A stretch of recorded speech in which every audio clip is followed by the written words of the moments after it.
Liftoff will start in T-minus 10 seconds. 10, 9, 8, 7, 6, 5, 4, 3, 2, 1. We have ignition. It's time! 17 seconds from Game 7 or from championship number 6. Open! Chicago with the lead!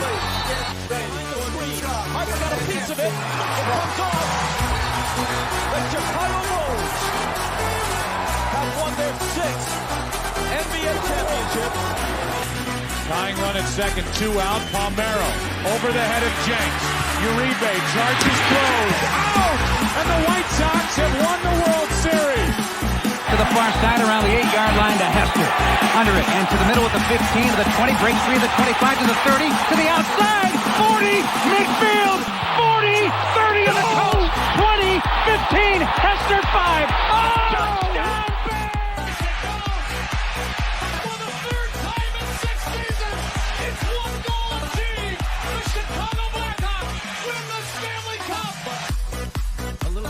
Slowly toward Bryant. He will glove it toward Rizzo.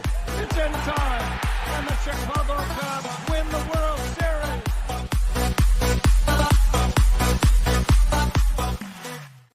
What up, what up, what up? Welcome to Shawn and Maya in the morning on this House Music Monday edition. I'm your boy, the Superback, Shawn Sierra. Thanks for tuning in. Good. No, oh, man. Listen, hope you guys had a great weekend. Man, I had a phenomenal birthday weekend. Let me finish sending. I got to send this out to guests. Hop on as soon as you can. Yeah. Yeah, sorry about that. Crazy. Anyway, guys, I had a phenomenal weekend. Thank you for hopping on Shawn and Maya in the morning on this House Music Monday. I'm fired up. You see, I got my House Music shirt on. I got a birthday gift here for my friend. I want to say thank you to Maricela. She's a lady I work out with at CrossFit, and she also sells merchandise. So when you go to Bears, anything at Soldier Field.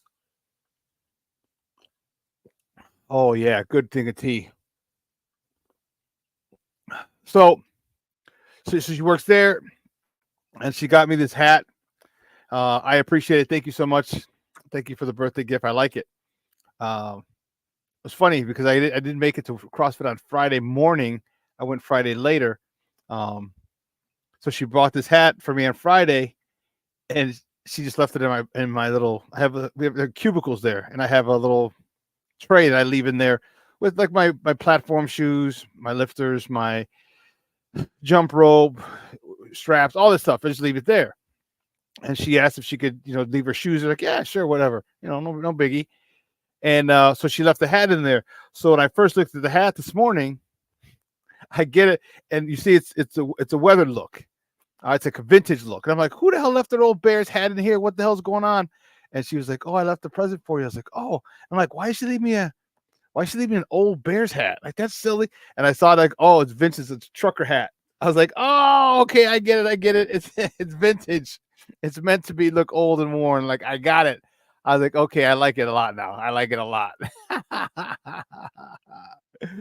Oh, man. But anyway, listen, I had a great birthday weekend. Whew. We talked to you a little bit about it on Friday. Man, Thursday we went to steak dinner, me and Mark. Friday I couldn't go work out early. Had to go work out later. Saturday, then I went to Carlos Santana up in Milwaukee. That was a great concert. I can't believe that it took me so long to go see him in concert. What the hell was wrong with me? I feel like an idiot. This guy is amazing. He's a living legend. His concert was awesome. Saturday I chilled, watched the fights. One of the guys, Curtis Blades, if you're a UFC guy, he's from Chicago, went to De La Salle High School. Man, he had one bad move, and it cost him.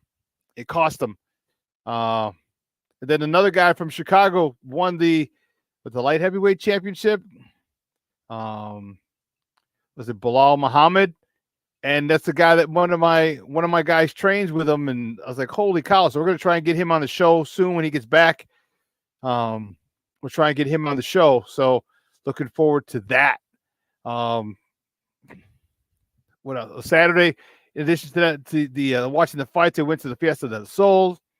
Had some quesabirria tacos. Had some tacos de pastor, tacos de pollo. Oh, man, it was great. What else? And then yesterday, I just chilled. Long weekend. Glad to get back to work out this morning. And I'm glad to be back at Talking Sports with my peoples. Man, listen, so if you're watching us on Facebook Live, then I guess you found us on Facebook. If you're not following us on Facebook, make sure you go to Sports Zone Chicago. Click the like button, and now you're following Sports Zone Chicago. But wait, go to Shawn and Maya in the morning, like that page as well. So you'll not only will you be following Shawn and Maya in the morning, Sports Zone Chicago, you'll be following Shawn and Maya as well. If you're watching us on our YouTube channel, excelente. All right, if you're not subscribed to our YouTube channel, go to YouTube, type in Sports Zone Chicago, click the subscribe button, but also click the notification button. That's the little bell right next to it. That'll let you know anytime a show from Sports Zone Chicago is going live. Get it? Got it? Good. Now, if you're watching us on our mobile app, wait, please don't tell me you didn't know we had a mobile app. Come on, man. You got to keep up with the Joneses and them. We got a mobile app, so listen, go to wherever you get your apps from. All right, whether it's iTunes or Google Play or Amazon or Walmart or Kmart or 7-Eleven or Zayre, Zemsky, Macy, Montgomery Ward, Venture, Woolworth, Weebles, Goldblatts. Doesn't matter. Go there, type in Sports Zone Chicago, download it, take us with you on the go. So not only do you get Shawn and Maya in the morning 3 days a week, not only do you get our other live shows throughout the week, and not only are they archived there like they are on Facebook and YouTube, but I'll tell you what, we give you a slew. I mean, a slew of articles. Thanks to my man Clarence Council III. Big up to Clarence for keeping you abreast of all articles Chicago sports related. Now, if you're watching this on a Roku channel, I like that kind of party, baby. And if you don't know, you better ask somebody. Sports Zone Chicago, we have our own Roku channel. So do me a favor, if you have a Roku television in the house, download Sports Zone Chicago's channel to your television. Put it there next to Netflix, Prime, Max, Hulu, Apple Plus, Disney Plus, Stars, Paramount Plus. Put it right there. Put it right there next to it on the big screen. Hell, watch Sports Zone Chicago on a big screen. And she run a big screen, right, Mickey? Ficky now. Yes, we are. Oh, man, we have an awesome show, but I need you to get interactive. So whatever platform you're watching us on, whether it's Facebook, YouTube, or a mobile app, leave a question or comment on that platform. It'll come up in the thread. We'll put it up on the screen. We'll incorporate it into the show. And that, my peoples, is what makes this the best morning Chicago sports talk show around. And that's you, baby. So bring them all. Questions, comments, smart ass remarks, because ain't nobody scared over here. I like The Rock said, don't sing it, baby. Just bring it. Let us see who is in the chat this morning. Man, my man Armando Emeterio. Lara. Junior, my man Junior's in the house. Good morning. So Junior and I, in case you didn't know, just get the message, just got the memo now. Junior and I actually share the same birthday. He's 8 years older than me, so he's a pinche viejo. He's 4 years older than me, but we share the same birthday, July 25th. Thanks, Junior, checking in. Appreciate it. Yvette Lee's in the house. Good morning, Ma. Thank you for tuning in. Sean Wall is in the Mickey Ficky house. Happy House Music Monday, baby. Body jacking. Jack my body. Jack my body. Jack my body. Jack my body. Someone. Oh, Farley was. He was at Marquette Park yesterday. I want to say, yeah. Yeah, I think Farley was at a house festival at Marquette Park yesterday. I was too tired to do anything. I was so tired from the weekend. I started Thursday evening. Yeah, so I didn't go see him. But man, Levette, thank you very much. Good morning. Thank you for the birthday wishes, Levette. I appreciate it. Thank you. James Ford's in the house. Good morning. Thank you very much, sir. I appreciate you checking in. Jay Grizz is in the house. That's what's up. Bear down, baby. Jay Grizz in his mug. That's what I'm talking about. Let's see what else. Who else is coming in? Who else? Oh, man. King Book of World. What's up, Papa? How are you? Thank you for tuning in. That's what I'm talking about. Man, listen. Yep. Listen, I don't know a lot about a lot, but I do know this. I do know this. More of the usual suspects will chime in as the show goes on. All right, J. Grizz, that's funny. Huddle up. Unity. You gotta sound the unity. That's how Junior sounds. Unity. My guy Ike, UNITY. Oh, that's awesome. But more of the usual suspects will chime in. Listen, we got a great show for you. Right around 9:50, 9:45, 9:50. Evan Altman's going to join us. We're going to from Real Cubs, from CubsInsider.com. He's going to join us to talk about the trade. All right, that sent a fan favorite down to Tampa. And how are you Cub fans feeling about this? All right, you two pitching prospects and a very popular young player were shipped out of town for an all-star third baseman.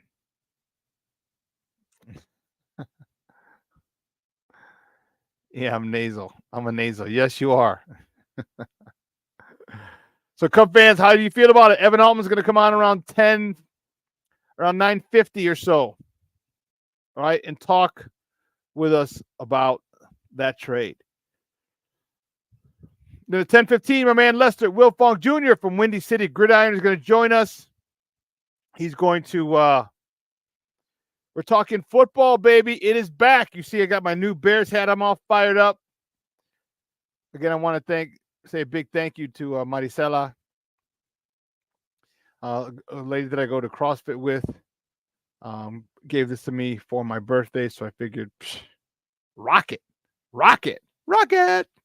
Yeah, little Def Leppard. So yeah, so I'm rocking this new Bears hat that I really, really like. I really, really like it.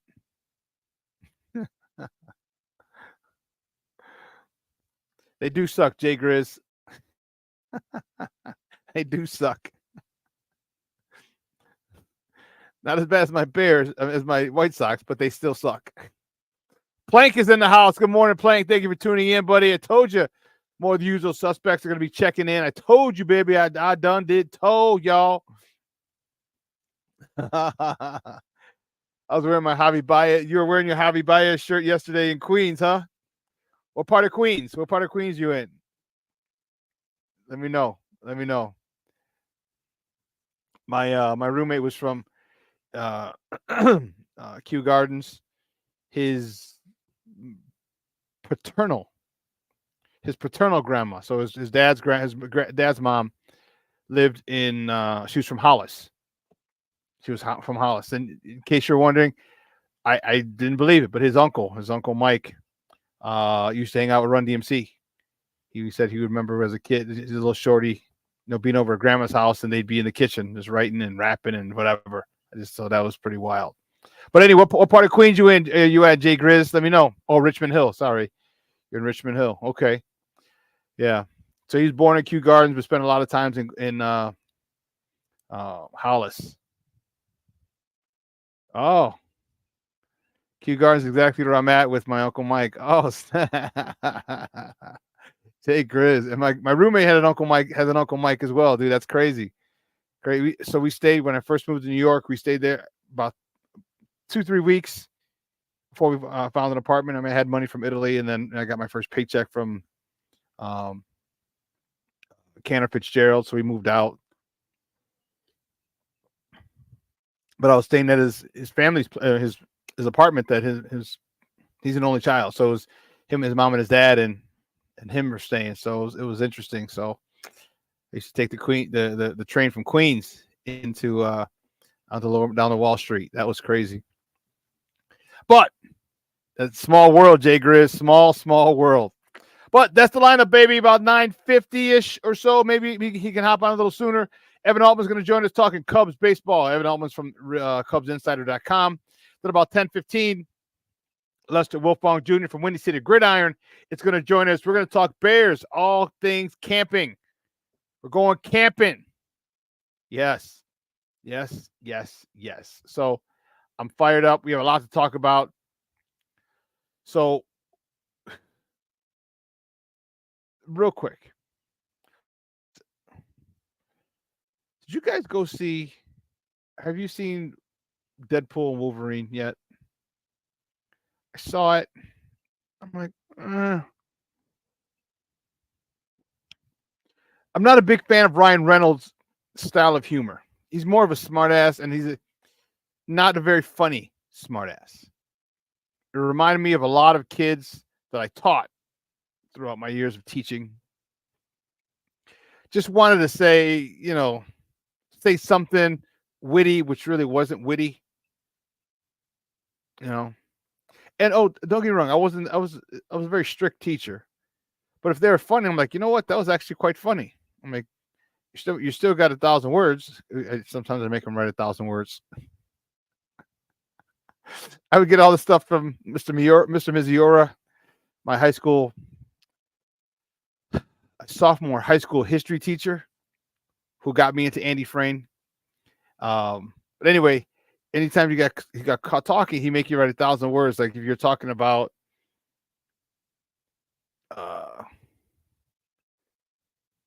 say you're talking about the weather, like, oh man, it's gonna be raining outside. But while he's talking, he'd be like, Mr. Sierra, 1,000 words on the weather today.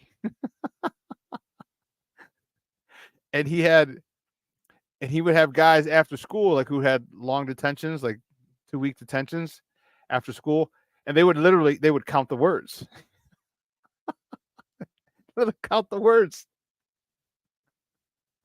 So you have 1,000. And, so he's like, who wants to ride the Grand Avenue bus today? And there's a street. If you're not from Chicago, if you're from Chicago, there's Grand Avenue.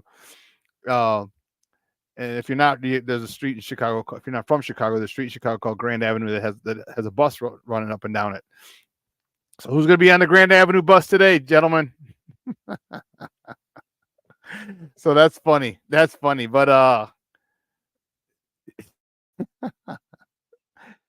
oh goodness. Today's workout was tough. Heard the news, the trade, and there's a lot going on in sports. I'm fired up to talk about it today. I really am. So listen, guys, you know how we do. Let's get right to it. Let's do it. Let's act like Bo Jackson Nike and just do it.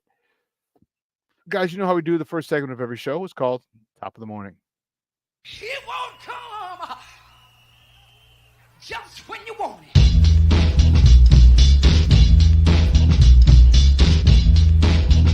Top of the morning to you. Top of the morning to you. Top of the morning to you. I almost forgot. Yesterday we played softball. So I'm like, why was I tired yesterday? We had CrossFit Warehouse had their annual softball game at a little softball park over there out in one of the birds close to us, not too far. So we had a game, and people didn't realize how much of an athlete I was. So what's really funny, just because you do CrossFit doesn't mean you're an athlete. I mean, okay, but it doesn't mean you're athletic. Like I played sports, like some of you guys. I played baseball, football, basketball, hockey. All right, growing up. So to watch some people swing the bat, and they don't use their hips, they don't do anything. The way they throw, I'm like, you squat 400 pounds, you hang clean 300 pounds, and you can't swing a bat. I had 2 RBIs yesterday. It was great. But here we go. Enough said. Our first top of the morning topic. Which way do we go? How about this one? The White Sox. Lord have mercy. White Sox yesterday. White Sox lose to the Seattle Mariners 6-3 for their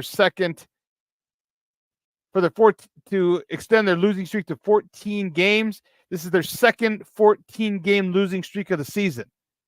This is the record, 14 games. They might extend it today. Garrett Crochet was on the bump. He got the loss. He's 6-8. He went 3 innings, 6 hits, 5 runs, 3 of them earned, 1 walk and 3 punch-outs. Paul DeJong is 1 for 4 with a homer, his 18th of the season. Driving in his 39th and 40th RBIs of the year. Tommy Pham, 1 for 4 in his 19th ribby of the season. Sticking with the White Sox. The White Sox welcome the Kansas City Royals to the South Side. So I wonder where they're staying, because the Royals are just playing the Cubs. Sorry. Probably just stayed at the same hotel, I would imagine. The White Sox welcome to the Royals to the South Side. First pitch is at 7:10 p.m. tonight. You can catch that game on NBC Sports Chicago or listen to it on their flagship station, AM 1000. That's ESPN 1000. Alec Marsh is on the bump for KC. He's 7-7 with a 4.75 ERA.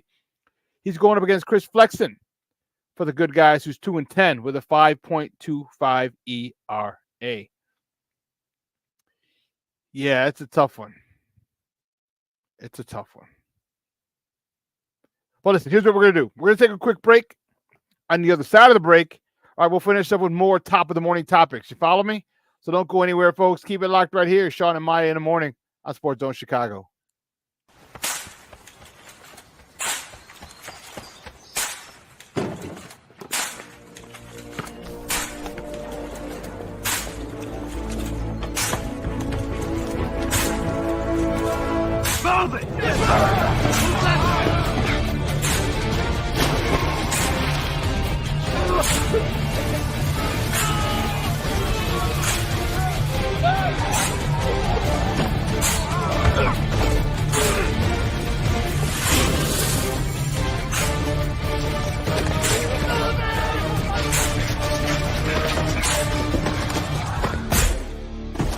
Many will hear the calling. Few will earn the title. United States Marine. The few, the proud, the Marines. Hey, it's your boy, the SuperBack, Shawn Sierra, and be sure to follow Sports Zone Chicago on all social media platforms, on Facebook, Instagram, and our Roku channel. You can find us at Sports Zone Chicago, and on Twitter, we are at Sports Zone Shy. Also, be sure to download our mobile app so you can take Sports Zone Chicago with you on the go.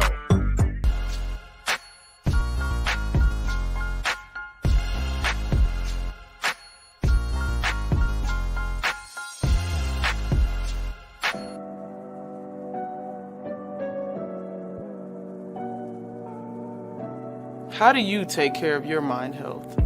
For my mental health, I meditate in the mornings. I have my dogs.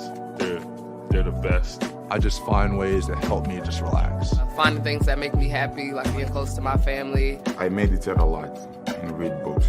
I have hobbies outside of the game. I'm able to switch off. I'm able to turn my brain off from the game of basketball. Your mind health matters. Your mind health matters. We are looking for a few heroes, mentors, trailblazers, innovators, a passion to change lives, spark curiosity, open hearts, and awaken minds, help students answer the question, who am I? This could be your calling, but this is no job. It's the journey of a lifetime. Be a hero. Be a teacher. Mental health and learning disorders don't discriminate. 17 million children and adolescents in the United States live with disorders like anxiety, depression, ADHD, and dyslexia. Less than half get the help they need to thrive. Help the Child Mind Institute change these children's lives. Visit childmind.org.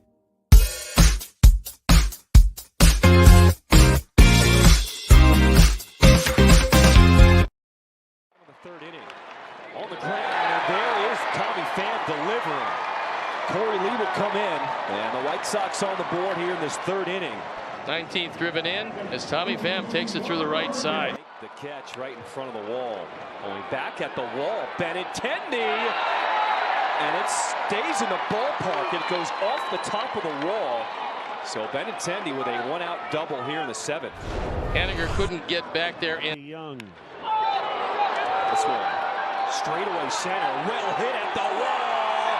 It is gone. Paul DeYoung, his 18th of the season, and we've got some fireworks here on the south side. 6-3 now with that. Welcome back to Shawn and Maya in the morning on Sports Zone Chicago. Those clips courtesy of NBC Sports Chicago. Those were the good guys with a not so good result yesterday, losing their 14th straight of this campaign, their second 14-game losing streak. They're going for a new record today. Not one to be proud of at all. However, the Cubs, baby. All right, you Cub fans, get all excited about the Cubs. Yesterday, down in Kansas City, beat the Kansas City Royals 7-3. Javier Assad, he got the win. He got the dub yesterday. He's 5-3 on the season. He went 6 innings, 5 hits, 3 earned runs, a base on balls, 1 walk, and 5 punch outs. Nico Horner was 1 for 5 with a double, his 21st of the season. Drive second and 33rd runs of the season. PCA, Pete Crow Armstrong, was 3 for 4. He drove in an RBI, his 18th of the season. No rest for the weary. Okay. The Cubs, they travel to the Queen City, Cincinnati, to face the Reds today. First pitch is at 6 p.m. 10 Central. 6:10 p.m. Central. You can catch that game on the Marquee Network or catch it on their flagship station, 6:70 a.m. Jameson Tyone for the Northsiders. He's 7-5 with a 2.96 ERA going up against Carson Spires. Carson Spires. He's 3-2 with a 3.83 ERA.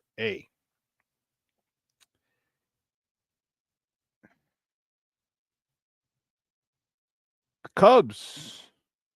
Staying with the Cubs make a big trade. They trade Christopher Morel and pitching prospects Hunter Biggie and Ty Johnson to the Tampa Rays for all-star third baseman Isaac Paredes.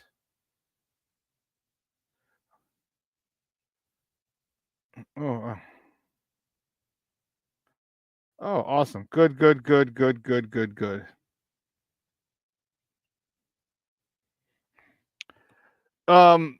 I was asking, we got a nice picture of Isaac Paredes on the back page of the Chicago Sun-Times. All right, all-star third baseman.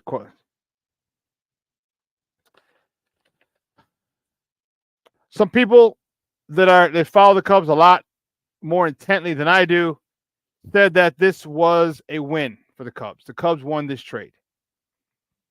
If you saw the article, the headline, it said the Cubs acquire all-star Paredes and deal for Morel as Quest continues to fill the hole left by Chris Bryant's exit in 2021. So, the problem with, unfortunately, Chris Morel was, first of all, he unbelievable.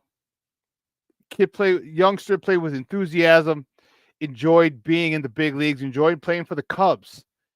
He just said, just put me anywhere, I'll play. Some positions he was better than others. And at third, he wasn't very good. He wasn't stellar. All right, so you needed to upgrade. And they got an upgrade. You go from a guy who's kind of feeling out the position to an all-star. Yeah, I think that's one heck of an upgrade. So my question is, are the Cubs contending now? Like, are they going to make that run like they did last year when they fell just a game short? But are they ready to make that run now? Paredes is signed until end of 25. Let me double check. But I'm almost positive it was the end of 25 that Paredes is signed through. So the Cubs have him for a minute. They got next year. I'm sorry. Paredes, he's 25, doesn't hit free agency until after the 2027 season. 2027 season. So the Cubs got him for a while. Wow. 24 season, 25, 26, 27. You got 3+ years of this guy. He's an all-star third baseman. Okay? So does that mean you're all in this year trying to make the playoffs, or are you building and setting the foundation for next year? What are the Cubs doing?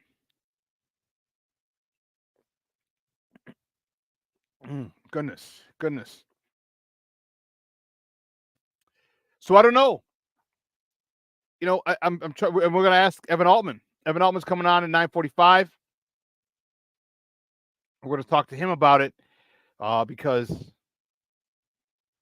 You get an all-star third. You're not getting a good third baseman. You're not getting a one with big promise. You're getting an all-star. It's a proven commodity.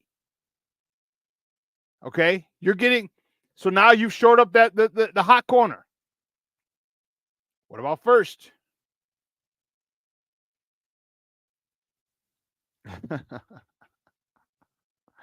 What about first? You know, hey, we'll see. But we're going to talk to Evan Altman in about 8 minutes. Bring him on. And, yeah.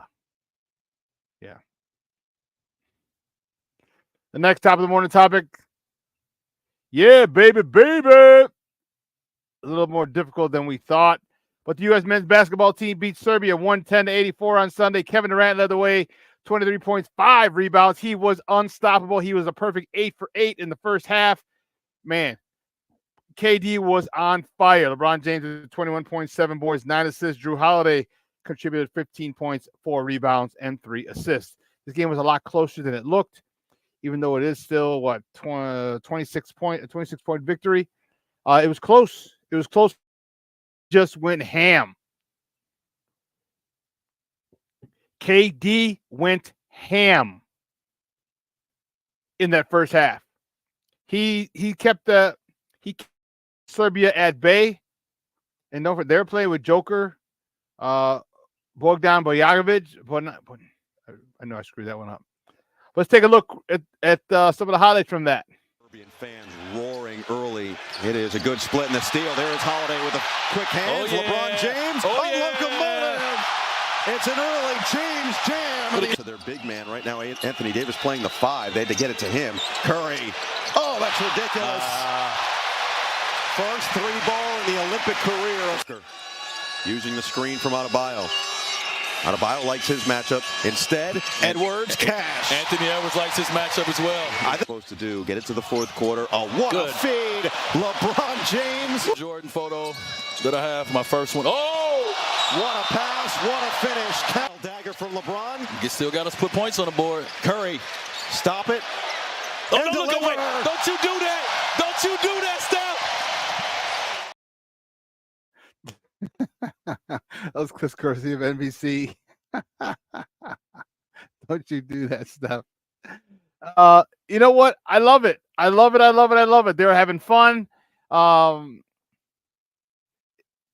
It's got to come a point in time where we just have to take control, and say, look, we're better than everybody. Unfortunately, the gap has narrowed considerably since '92 when the Dream Team went over there. You got the 2-time MVP, Jokic on Serbia, all right, Bogdan Bogdanovic. You had other players as well, and they were coached really well, but at some point, talent just takes over. All right, talent takes over, and it did. It did. But it was good. It was one hell of a game. One hell of a game. I recorded half of it because I had to run and do some stuff yesterday. Man. There was one, talking about the Olympics. There's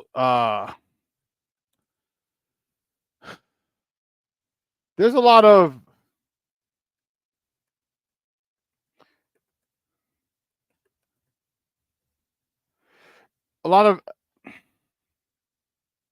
extreme opinions on Caitlin Clark. Dawn Staley was part of the committee that chose the U.S. national team. Hold on, what did she say?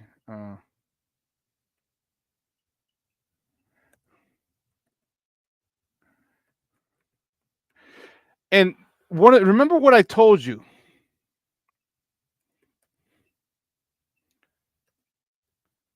Why they didn't have her on. To me, it doesn't make sense. Me, it doesn't make sense. She was on, they interviewed her, and peep what she had to say. There's so much conversation about women's basketball. The run you at South Carolina had to the national championship, a perfect season. Obviously, Caitlin Clark. And there was so much conversation on, should Caitlin be on the U.S. women's national team? You were part of the selection group. Give me your read on that now that we've got a little bit of time and we can get into some clear air to see what happened. Right. When as a committee member, you're charged with putting together best team of players, the best talent. Caitlin is just a rookie in the WNBA. Wasn't playing bad, but wasn't playing like she's playing now. If we had to do it all over again, the way that she's playing, she would be in really high consideration of making the team because she is playing head and shoulders above a lot of people, shooting the ball extremely well. I mean, she is an elite passer. She's just got a great basketball IQ, and she's a little more seasoned in the pro game. In a couple of months. Yeah, in a couple of months than she was 2 months ago. That's great perspective to add there. Those clips courtesy of NBC. You saw Dawn Staley. Okay, a member of the committee. She's the two-time NCAA champion as a player, two-time NCAA champion as a coach. She's amazing. She's amazing. And she's part of the committee that selected the squad. And remember, I told you, I said, look, Caitlin Clark needs to be on this Olympic team. And people were vehement about her not being on it. And I was like, it's not, they're like, well, who's she better than? She's not better than anyone on the team. And I said, I can agree. These girls, they said, who are you going to take off? I said, it doesn't matter. When you're growing the game, the person that has grown the game the most in the last 2 years is Caitlin Clark. Women's basketball, period. Okay? So why she was not on the Olympic team is befuddling to me. All right? You have to understand there's politics involved. And the women haven't lost a game in 32 years. 32 years. That's older than some of you jokers watching this shit. They haven't lost in 32 years. So it wouldn't matter who you took off that U.S. women's national team and put Caitlin Clark on. Because here's what it does. It brings more eyes to the sport. They sold out her jersey at Iowa. The night of the draft, they sold out her jersey for the Indiana. So what's going to do for her U.S. jersey? And now you're going to see girls from across the world are going to see her. And she'll probably she's going to be coming off. She would have been coming off the bench. But man, she hits one long three. There it is. That's all. Now the highlights. Caitlin this, Caitlin that. Politics should have been involved. It should have taken over when you're trying to grow that sport the way they are. The WNBA is doing a hell of a job. They're making a hell of a lot more money. They're moving games from normal arenas to huge, bigger arenas, maybe NBA arenas. We just talked about this morning or on Wednesday. The Sky are about to break ground in the fall. So in a couple of months, on their new practice facility, so all teams are going to start to have their own practice facility like a few do now.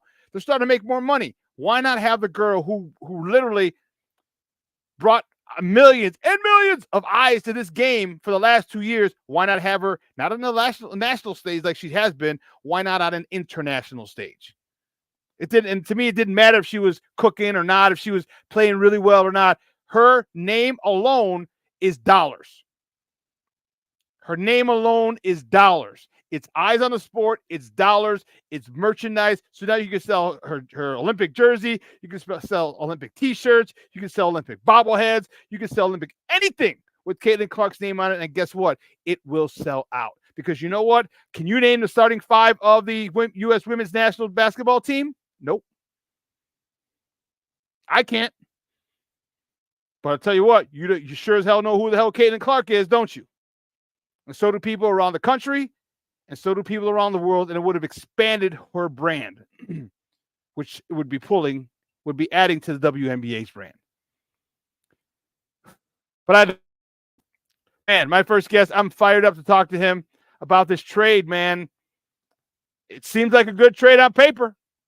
Seems like a good trade on paper. He's a good friend of the program. He's been rocking with us for years, and I love it. Too bad we couldn't get him on Wednesday for Wu-Tang Wednesday. But you know what? It's Wu-Tang Monday. That's all right. We'll make it Wu-Tang. No, because it's House Music Monday. It's not Wu-Tang. Stay on Wednesday. Sorry.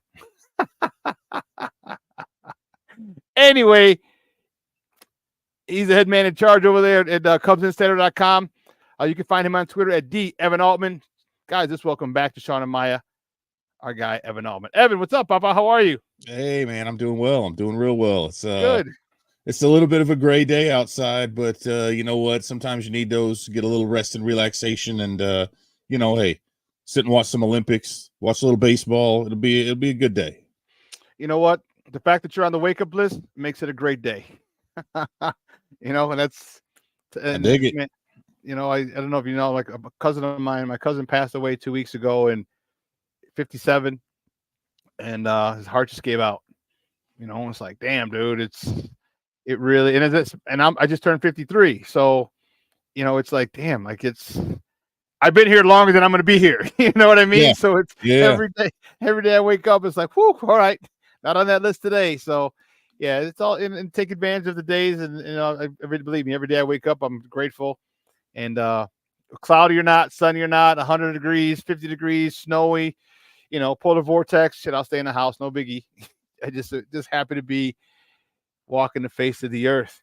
Talk to me, man. What's going on with this trade? Holy cow! Chris Morel gets sent along with 2 pitching prospects, and Chris Morel was I thought he was a stud, but he had no set position. They tried him at third. He's like, tried him at center. Like, oh, okay, but then we got Cody Bellinger. We got PCA. Where do we put him? His third base defense was, again, not great. Are you okay with this? Because I know a lot of people seem to be. So that's what I want to ask you. You go from a guy that you don't know where you can play every day to pitching prospects to an all-star third baseman. Yeah, I mean, it's funny because most of the reaction tended to fall along the lines of like either on one hand, man, this is a huge improvement. This is great. It's an awesome trade. To then on the other side, just people pissed about losing Chris Morel, who was, fantastic personality. And I think stood out even more because as a team, this Cubs roster kind of lacks personality. There's not a whole lot there that you're drawn to, right? They're not super fun to watch most of the time. There's not a lot of those guys. And Morel, from the moment he came up, was this big personality, a guy that everybody wanted to hug. You know what I mean? And he just radiated this energy. And so for that alone, and I get it, I fall more in the middle where, and a lot of people this is why you should never put your opinions out on social media, right? Because then everybody wants to apply their own, like, oh, let me climb inside your head and tell you what you thought is wrong. And it's like, I don't know, man. I feel like it was a modest upgrade to me. And I'm a big Hunter Biggie fan. He's one of the guys that got sent out there. And I feel like anytime you deal with the Rays and they pick up a pitcher from you, that pitcher's automatically going to get better. Because they have good pitching talent on that squad. Yeah. I mean, that's what they do. That's a huge part of their success, right? But when you look at it, like on paper, and this will be the thing, it's like a lot of people will share back and be like, here's their respective stat lines. Look at how they're better. Paredes was an all-star. Like, yeah, he was their lone all-star selection, largely because of the way the AL's roster broke down. And that's not a slight to him. I mean, it's an incredible honor to be named an all-star. But when you dig into those numbers a little bit more, and, hey, he's hit some home runs, but he is a very, very pull-heavy hitter who benefits from being at Tropicana Park and some of the other places there, maybe in the AL East, largely where they're playing a lot of games. He has very, very low batted ball metrics in terms of hard hit, in terms of exit velocity. And so a lot of those home runs are going to turn, maybe some of them will turn into doubles, right? But some of them might also turn into outs. We're going to see that drop a little bit. So where I look at that is I don't know how sustainable his power numbers are. Okay. Now, excellent plate approach, walks a ton, although Morel walked a lot as well. Paredes strikes out a lot less, a lot better contact hitter. And the defense is much better than Morrell. So the ceiling, I think, maybe got a little bit lower because when you look at just how insanely talented Morrell is and how much raw power and bat speed and everything he had. So effectively, the Cubs traded potential for, just kind of a known commodity that even if the power doesn't get there, they've improved their contact rate, they've improved their defense at third base, and they've got a guy who's controllable for pretty much the same amount of time, right? They're about the same age, 4 months different. And he's controllable through the next 3 seasons. Yeah. So, they bought certainty in exchange for potential. And I think it could work out pretty well, even in the worst case scenario. If Paredes does drop off, again, like I said, he's a known commodity. The floor got higher, even if the ceiling got lower. Okay. I can definitely buy that. So what do you think the reason for that was? Are they trying to make a run this year, or are they planting the seeds or building the foundation for next year? Maybe get another guy this year, or in the off season. What do you think they're doing? Because now you solidified, an all-star, quote unquote, you had to be, but nonetheless, he's an all-star. All right. He hadn't really filled that spot since Chris Bryant left. So what your thoughts on what route, what path they're going this year? They focusing this year, or is it 20? Yeah, I mean, I think it's definitely not this year. I don't think that, you don't get enough of an upgrade from this to turn things around and to climb all the way back into the race with as many teams as they have to pass, even in the wild card, right? And they've said that, but I think what you do on a couple different levels, I mentioned buying the certainty. You also had the issue where, and we've seen it, we saw Morrell more and more, and that this was the case in yesterday's game when he's actually in the lineup to start the game as a DH, right? And he was being used in that DH spot more and more frequently. However, we've also seen that Seiya Suzuki is having all kinds of problems with his routes, with just catching routine fly balls, and making plays out in right field. And so he's been used in the DH spot a few times, and it never really works out well when you've got two guys who are both under control, who you've got to kind of shift more frequently out of their position, right? And Morrell was even more so. So now that does free up a little bit of space.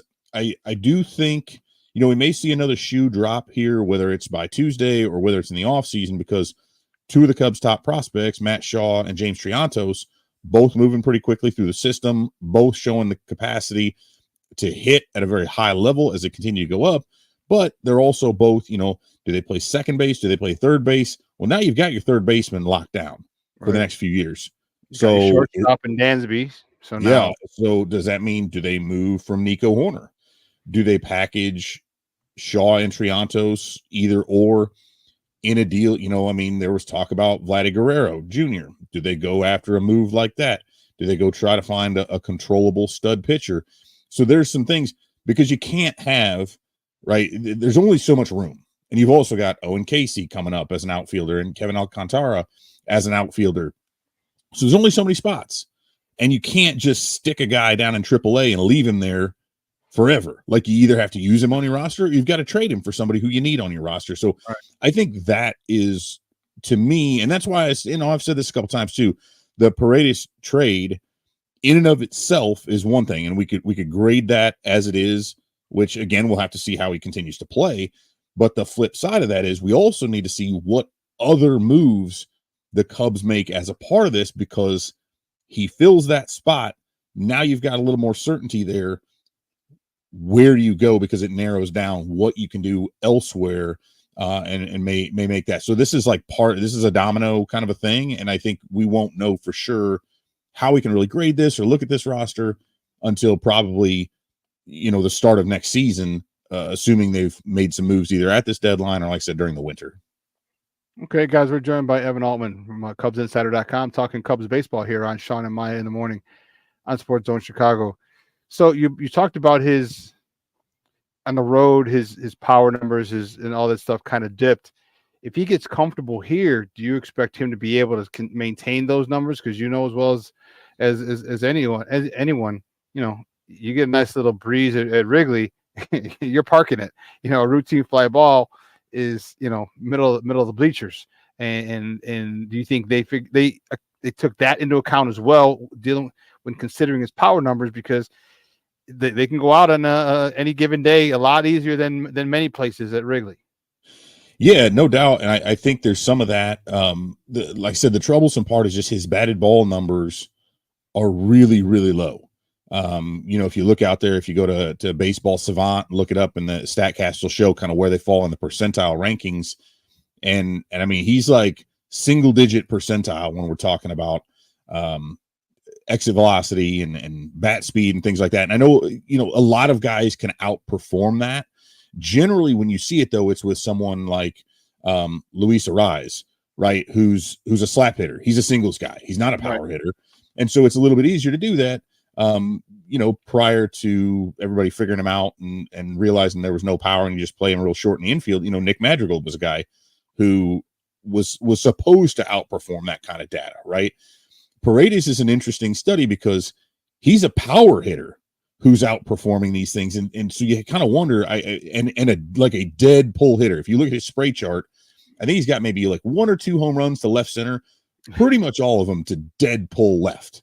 And that becomes a little bit troublesome because if you do have any breeze coming in at Wrigley, where it does blow in more often than it blows out, that becomes troublesome. But if he can maintain a little bit of that gap power, that's fine because they turn into doubles. I think, for Cubs fans who are maybe looking at it, there's a couple of things. I know some people have comped him to Cody Bellinger, who also has pretty low numbers in terms of his batted ball stuff, but really good contact stuff, really good 2-strike approach, so that kind of helps make up for some of the lack of power. Not so much this year, but I would look at this almost as, so when the Cubs traded for Nick Castellanos a few years back, it was the opposite. He played in Detroit, huge park, deep alleys, and you look at his spray chart and go, man, this guy's got a ton of doubles.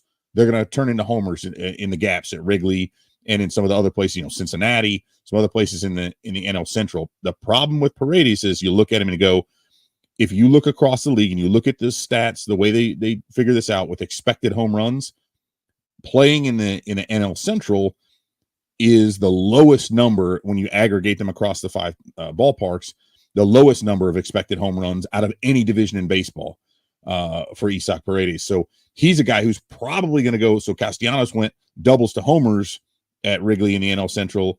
Paredes figures to go maybe homers to doubles or singles. So I do think he's going to lose some of that power. Again, it remains to be seen whether those turn in. And I haven't really dug into it enough, because if we're talking about higher fly balls and, a high launch angle, then you start worrying about, man, those are going to turn into pop flies. But if he keeps it on the line enough, right? Enough line drives, those things are going to fall for hits. So I think it's just, he'll have a different profile. And I assume they see some things with him that they figure are going to be sustainable enough that he'll be a solid third baseman for him moving forward. Is it going to be a big issue if he goes from homers to doubles or even singles? So he may not get one, he'll get 1 RBI less. I mean, if there's ducks on the pond, and really all you need is a single to bring him in. Double definitely brings him in if you're on the pond, if you're on second or third. But is it going to make that much of a difference, or are we just focusing on what we want? We want to see that big home run number, bigger number at home runs, or should we really be worried about RBIs with this guy? Because again, you get the job done if it's a single, a double, and there's a guy in scoring position. As opposed to a homer. I mean, you add 1 more RBI, of course, but it's what should we be focusing on then, or Cub fans, I should say, his homers or his RBIs? Yeah, I mean, there's a couple of different thoughts to that, right? One of which is that for a team that lacks power, excuse me, and has for a while, that needs more power to have ostensibly, and you could look at it, and again, and here's the thing, people look at it and say, he hit 31 last year, and he's got whatever it is, 16 this year, on pace to do about the same. Well, that's true, yes, but Chris Morel has a lot more raw power than Paredes does, just flat out. But on the other side, when you look at, okay, if he sacrifices some of that power, you gain in terms of the contact. So, the whiff rate, the strikeout rate get a lot better. So, yeah. So now we've got, batting average is higher. So fewer homers, more hits, The defense is better. So again, now you're saving some more outs defensively. And so the trade-off, he might not need to hit a homer because he's saving. So we're okay. Okay. Yeah. So I think that's how they're seeing it. Although there's a fine line there too, right? I mean, you all these things, like, it's not quite robbing Peter to pay Paul, but it's in that same, like, this is, and I also look at this and say, when you look at some of the numbers, like Chris Morel was vastly underperforming what the data said he should be doing, and Isaac Paredes is vastly overperforming what the data says he should do. So now that becomes, can he continue to outperform the numbers by enough to make any little bit of a drop off, not that big of a deal? And that's where I look at it. Again, you're trading potential for something that you think is known, but you could drop there. So he does need those. If it's not a homer anymore, it has to be a double. It has to be a single. You can't go and turn. Let's say he loses. Let's say it's only 5, right? But if you lose those 5 homers, they can't all just turn into pop flies. Like, those need to then be productive hits, right? In some form or fashion. So we'll see. And that's, and who knows, right? It could be that, like, this is all, he's just a total freak who's completely just going to continue with this and maybe even get better.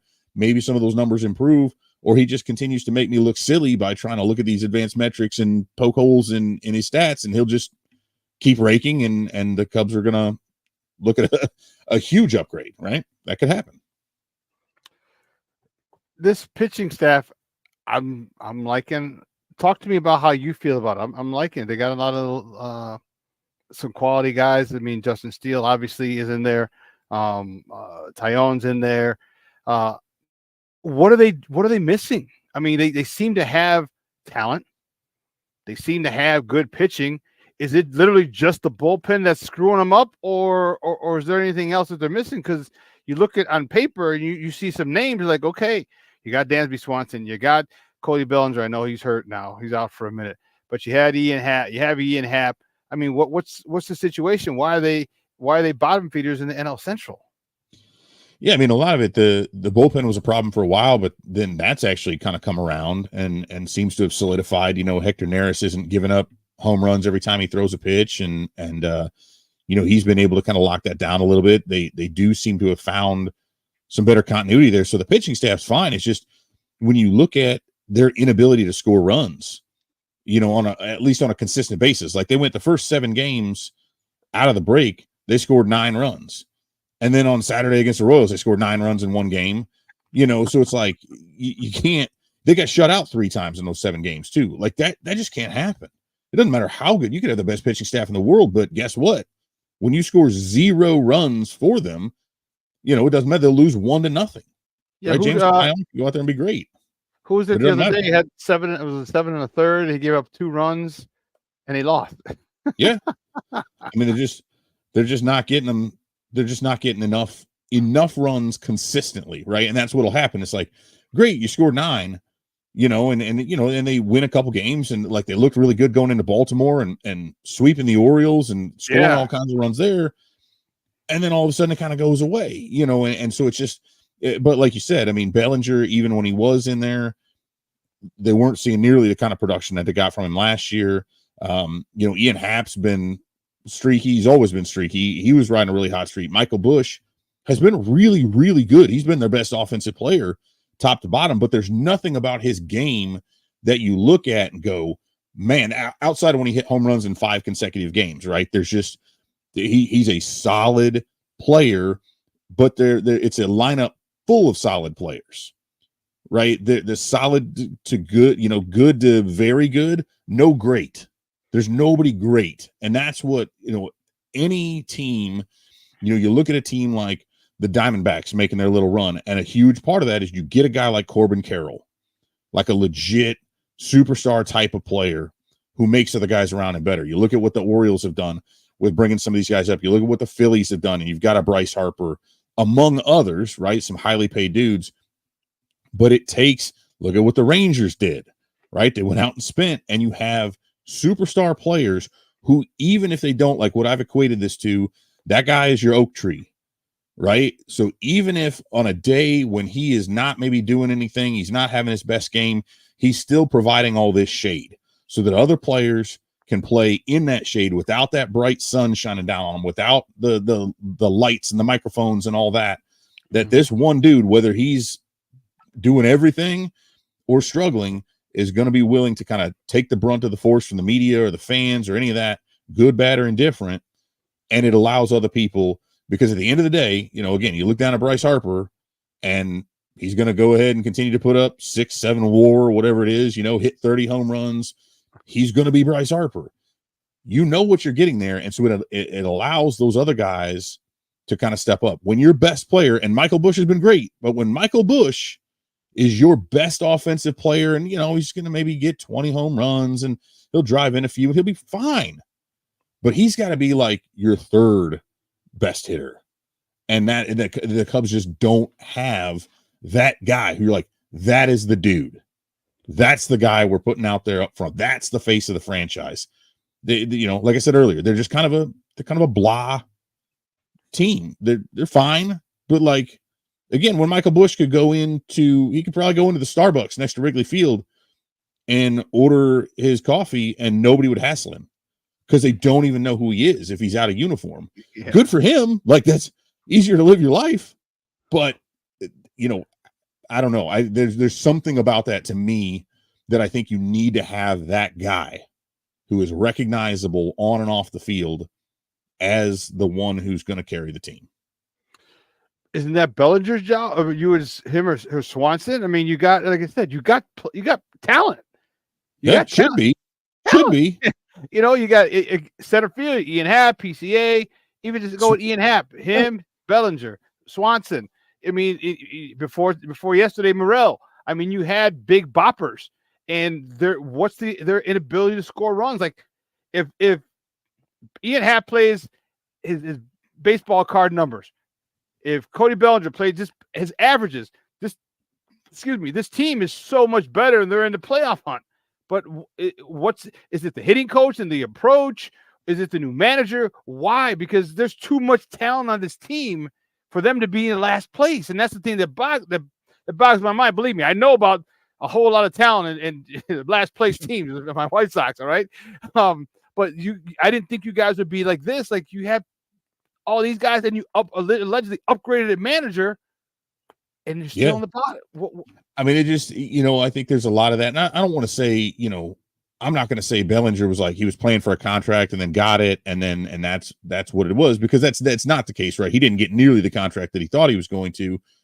But I think, as I saw, like, I had a lot of concern about how he outperformed his data last year and what that would mean as he's coming into it. You know, Swanson is a guy who has never been a big offensive producer. I mean, he's been fine. He's been really good, but he's got to be able to play that goal. He's not even the best athlete in his own home, right? So let's talk about that. First of all, I mean, Mal Swanson's out here just lighting up the Olympics, and Dansby, we're just hoping, can like square up a ball for a line drive.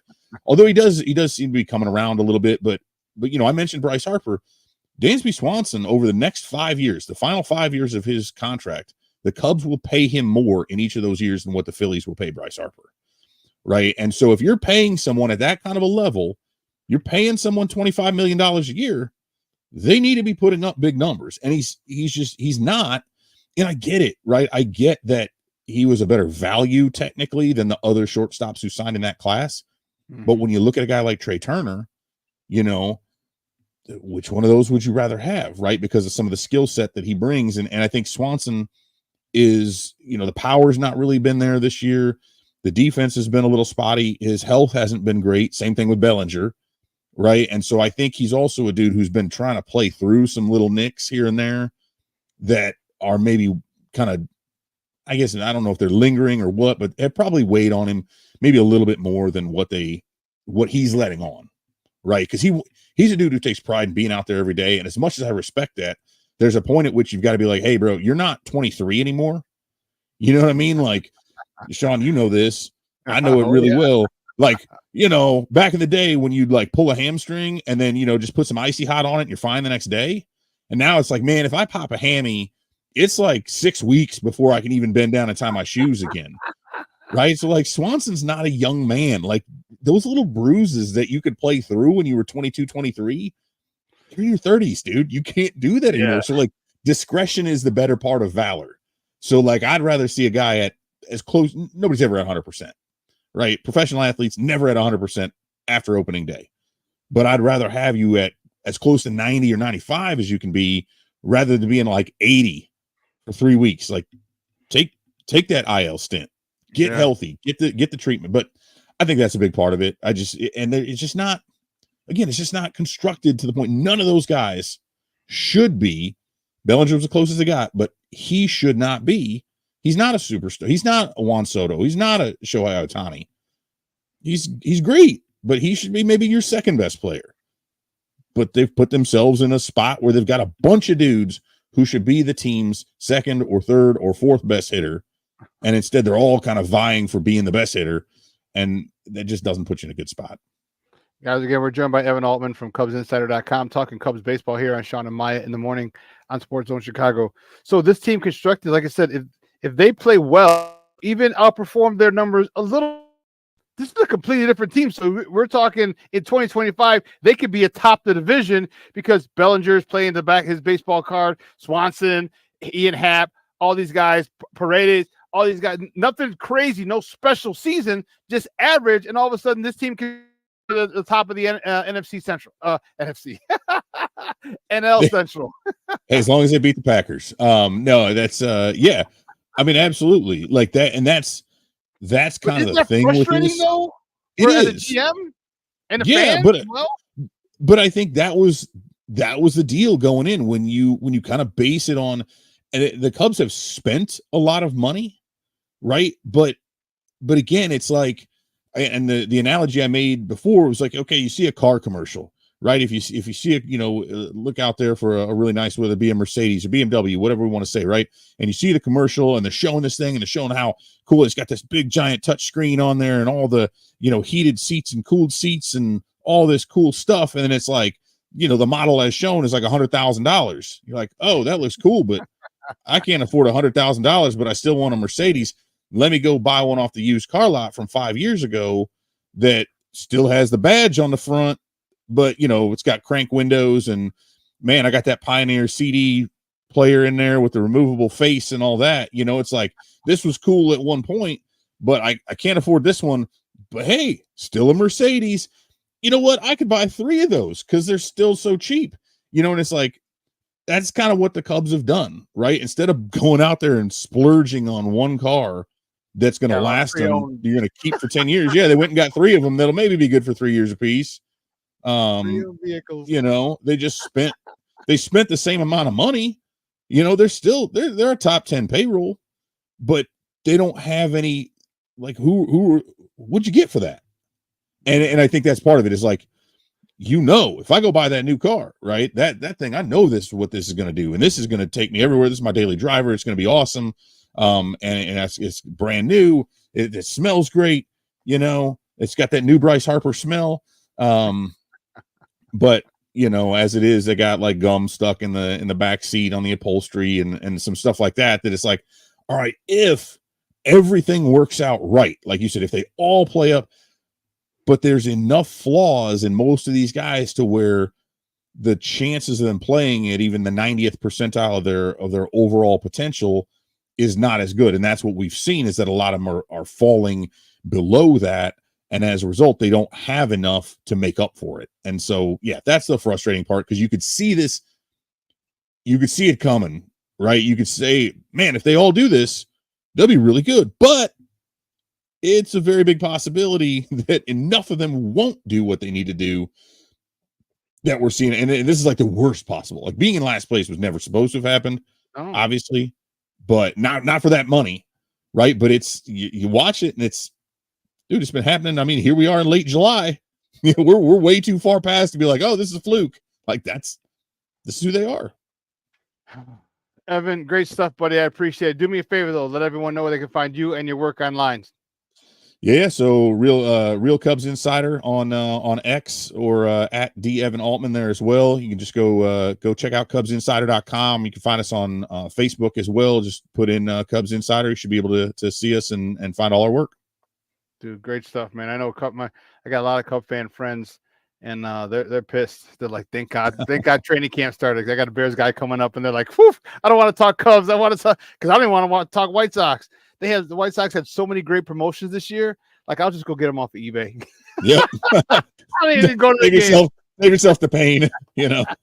I pay more for the bobblehead after the fact. Like, going to the game is too costly for your mental well-being, you know. For my sanity, you're damn right. I used to go get it on a third-party app and pay $7 and go in and get it and come right out. And I'm like, I'm not even doing that. I'll just pay the $25 for the cut-off hooded sweatshirt, the Mexican jerseys, those White Sox. I'll just pay for that. That's cool. I'm not going to that ballpark and giving them my money. That's the way to do it. Hey, great stuff, buddy. I appreciate it, man. We'll talk soon. All right, take it easy. Hey, are you still doing any Bear stuff?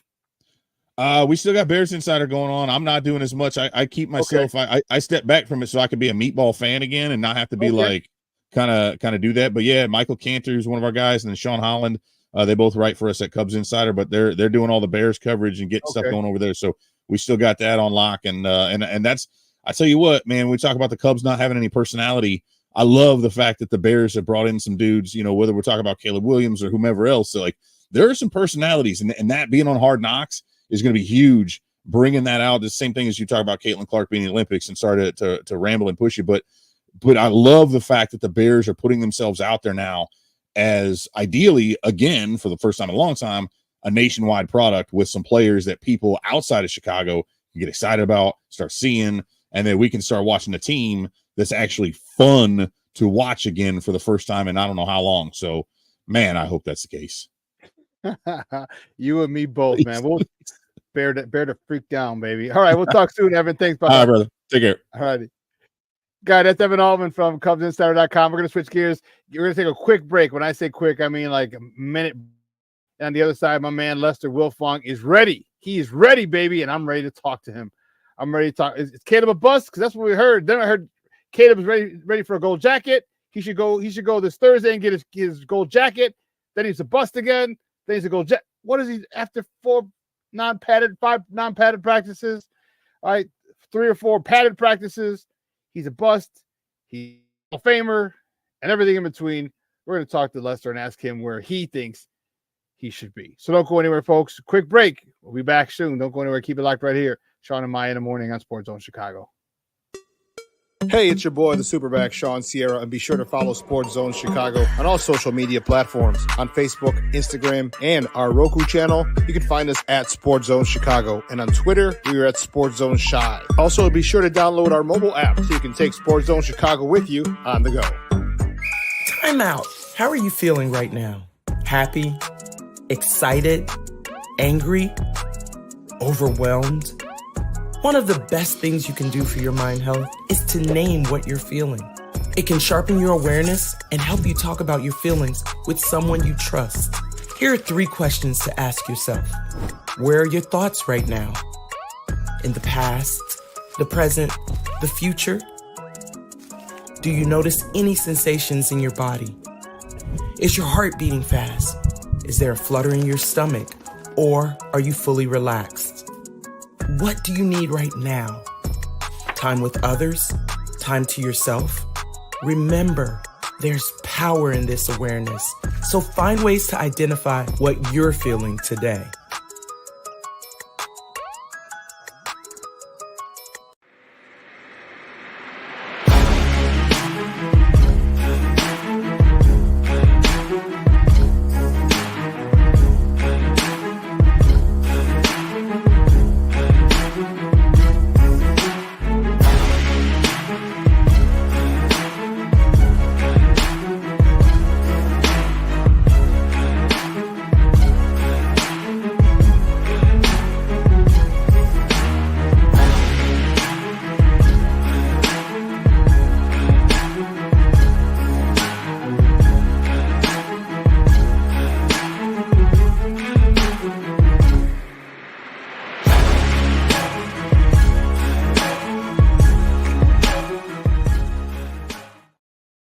Welcome back to Shawn and Maya in the morning on Sports Zone Chicago. Those clips courtesy of the Chicago Bears and of Bearski. All right. Training camp is in full effect, baby. I am fired up. And my next guest probably going to get me more fired up. Is a good friend of the program, just like Evan was. Another good friend of the program. We've been rocking together for years and love having him on. He's the head man in charge over there, the EIC, over at Windy City Gridiron. You can find him on Twitter at Wiltfong Jr. Welcome back to Shawn and Maya, Lester Wiltfong. Lester, what's up, Papa? Good morning. I'm doing good, man. How are you doing? I am doing well, man. Thanks. I appreciate your time, and I am fired up to talk to you, baby. Bears football is back. Back. Bears football never goes away. It's Bears football, 365, 24/7. I mean, that's true. Bears, put it this way. Oh, man. Let me rephrase that. The players are back. The boys are back in town. The boys are back in town. So before the break, I was joking a little bit, but I wasn't. I mean, I actually read it a couple. Caleb's a bust. Caleb's a Hall of Famer. Caleb's a bust. Caleb's a Hall of Fame.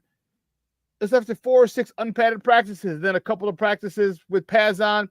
Caleb's a bust. Caleb's a bust. Well, he can't beat this defense. The defense got the best of him. I'm like, yeah, that's okay for that. I want him to fail. I want him to fail gloriously in the preseason because that's how you learn. Talk to me. Is Caleb closer to being a bust, or is he closer to being a gold jacket wearer?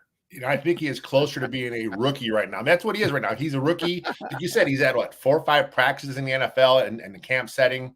Yeah, he had the OTAs, he had the voluntary stuff, but this is it, man. He's out there finally now. They've only had, I think, 1 padded practice in the books. They're out there again today. He's going to have some growing pains. I mean, every rookie quarterback has growing pains. It's very rare for someone to step in camp and just kind of dominate from the start, right? Especially when the norm is for the defense to be ahead of the offense at this point in camp, especially when this is year 3 of the Flu scheme, year 1 of the Waldron scheme, ton of new faces on offense. I mean, they're trying to incorporate Gerald Everett, DeAndre Swift, 2 new centers. You know what I mean? There are new faces. It's new plays. Yeah. It's going to take some time. I mean, this offense may look discombobulated here for a few more weeks. Who knows? Okay, so saying that, let's talk about Thursday. How much they have an extra preseason game? Okay, how much are you willing to play? How much would you play? Put your GM hat on / head coach hat. Well, probably the GM decides and not the coach. So put your GM hat on. How much do you play Caleb Williams? You have an extra game. You started early. You've been installing stuff since the college football season and Super Bowl ended. You knew you're going to pick him.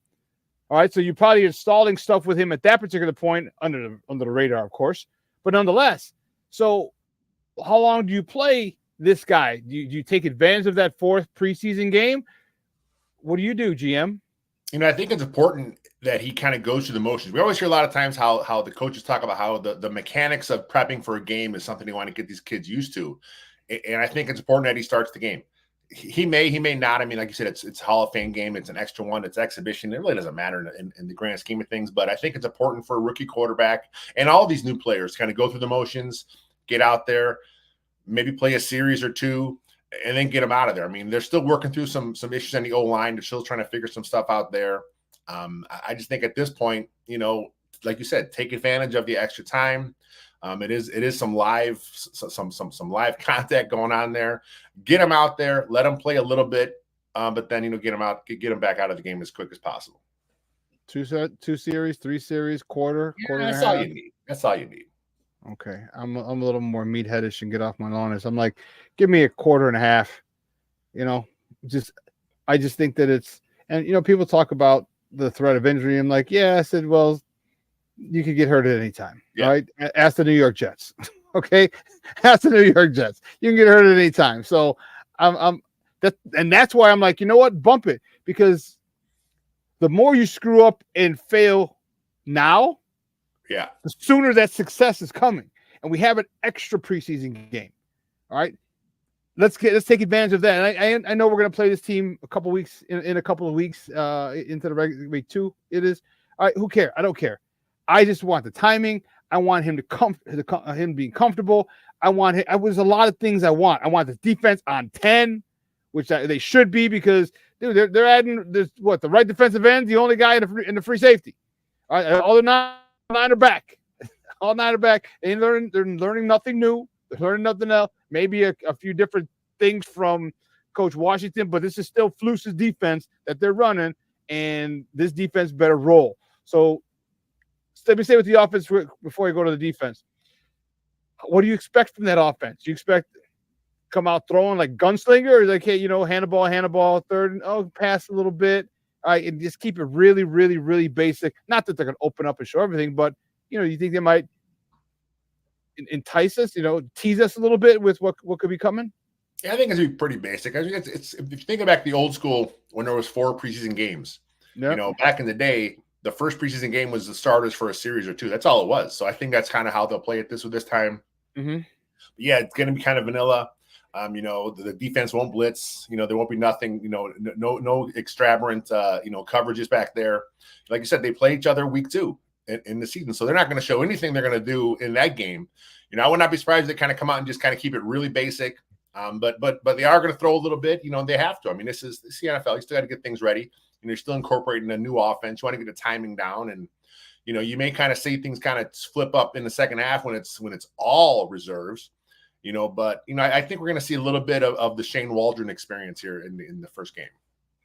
What do you think his plan is for Caleb as the year goes on? Do you think they've thrown a whole bunch of stuff at the wall, see what sticks, and then kind of go over it, or are they installing stuff incrementally? What do you think that their plan is for him for this season? I mean, he's an intelligent football player. I mean, he's kind of shown that, the few times we've kind of seen him do X's and O stuff, the few times we've heard him talk football, he seems to know what he's doing up there. I don't think they're going to scale too much back for him. Obviously, he's a rookie. They don't want to do too much too soon, but I think they're going to give him as much they feel they can handle. And I think he's the kind of guy that'll say, look, I want more. I'm ready. I think when he's ready, he'll let the coaches know. I don't think he's shy. You know what I mean? I think when he's ready for more stuff in the room, he'll ask for it. And the way this offense is set up, man, it's going to be exciting kind of see a real NFL live offense, because, I mean, the stuff Getsy did, he was kind of handicapped a bit. I mean, some of it was probably Fluce. He didn't trust his players fully. It was just a really bad football team that first year. Last year kind of improved a bit, but Shane Waldron, 3 years as a play caller, plenty of time working with Sean McVay, who has, the touch of football Jesus, so to speak. Everyone wants a McVay guy. This guy actually did it. Getsy was twice removed. He didn't really work with McVay. He worked with the guy who worked with McVay. Waldron's a McVay guy. The guy knows the guy knows the guy. Yeah, he's his guy. He knows his scheme. He runs it. It's a little bit different. It's not exactly the same. But the fact that we're going to get some plays that are all incohesive. This run play mirrors with this pass play, mirrors with this play action. And then if you shift into a different motion, now it looks the same, but it's run out of a different set. I mean, it's going to be a lot of the McVay principles, and I'm excited. It's you, me, and Bears Nation. When do you think they may take the training wheels off of Caleb? Because I hope Shane Waldron's watching Sports Zone Chicago and turns around, and literally wins with Caleb. All right, we can win with you because of you later. I love a whole big dose of running the football down your throat. All right, I want a whole bunch of slants. I want a whole bunch of curls. I want a whole bunch of crossers, a whole bunch of 5 and outs.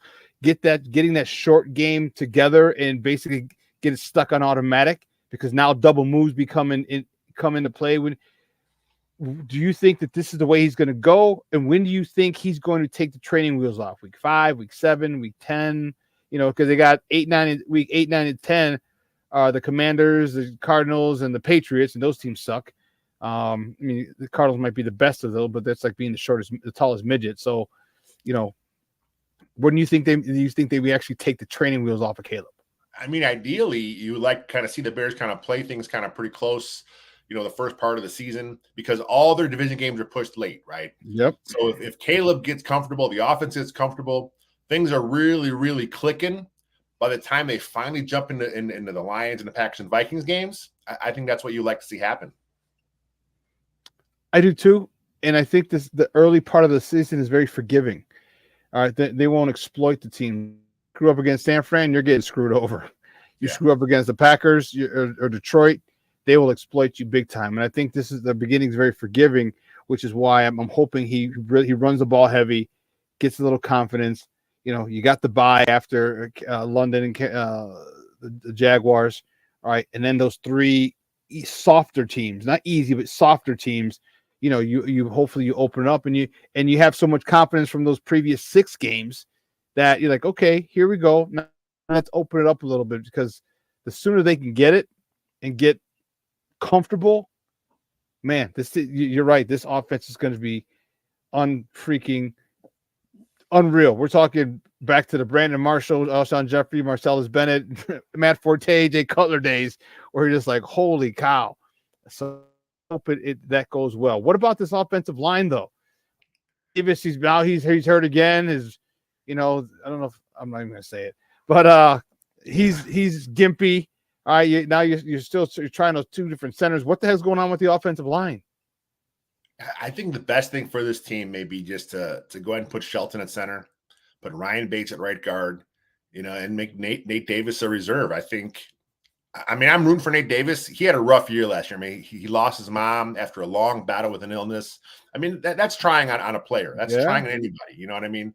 So I want him to bounce back, but here he is. He's injured again. He has a strain. He wasn't there for all of the offseason activities. I mean, he was there, checked in, but he wasn't on the field. But, this is who he is. I mean, this is who he was in Tennessee. The Bears knew this about him coming in. The injuries are something that they couldn't, foretell. But here he is. You hear the Coach Lewis talk about it in his presser. I mean, he doesn't seem happy about it, but I think at some point the Bears have to make a call and say, look, we need our starting center to get as many reps as possible. So if Davis is going to be in and out of the lineup, I mean, you can't trust him. I think you got to put Bates at right guard, Shelton at center, and roll with it. But you're paying him $10 million, man. $10 million. Yeah, I'm not saying cut him.